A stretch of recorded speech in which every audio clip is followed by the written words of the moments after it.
আসসালামু আলাইকুম ওরহমতুল্লাহি বারাকাতু। আজকে আমরা ঈমান ভঙ্গের কারণ এবং তার বিবরণ সম্পর্কে সংক্ষিপ্ত আলোচনা করব ইনশাআল্লাহ, এবং এই ঈমান ভঙ্গের কারণগুলো আমাদের জীবন থেকে মুছে ফেলার চেষ্টা করব ইনশাআল্লাহ। ১. আল্লাহর ইবাদতে শরীক বা অংশীদার স্থাপন করা। ২. যে ব্যক্তি আল্লাহ এবং বান্দার মাঝে কাউকে মাধ্যম তৈরি করে, তাদেরকে ডাকে এবং তাদের নিকট শাফায়াত কামনা করে। ৩. যদি কোনো মুসলিম ব্যক্তি মুশরিকদেরকে কাফির মনে না করে, অথবা তাদের কুফরির ব্যাপারে সন্দেহ পোষণ করে, অথবা তাদের মতবাদসমূহ সঠিক মনে করে। ৪.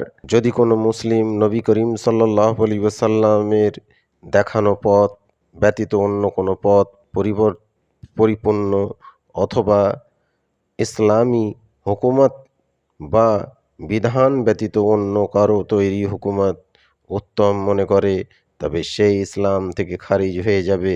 ৫. যদি কোনো মুসলিম আল্লাহর নবী সাল্লাল্লাহু আলাইহি ওয়াসাল্লামের আনীত বিধানের কোনো অংশকে অপছন্দ করে, তবে সে ইসলাম থেকে খারিজ হয়ে যাবে, যদিও সে ওই বিষয়ে আমল করে। ৬.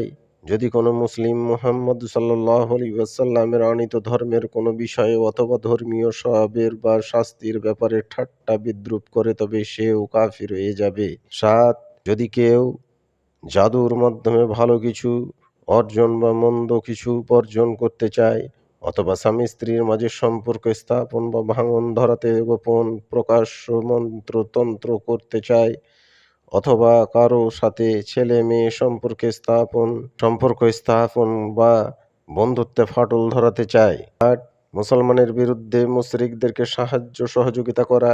৯. যে ব্যক্তি মনে করে মুহাম্মদ সাল্লাল্লাহু আলাইহি ওয়াসাল্লামের শরীয়ত ব্যতীত অন্য কোনো ধর্মে জীবন পরিচালনা করলেও জান্নাত পাওয়া যাবে বা আল্লাহর সন্তুষ্টি পাওয়া সম্ভব, সে ব্যক্তি কাফির হয়ে যাবে।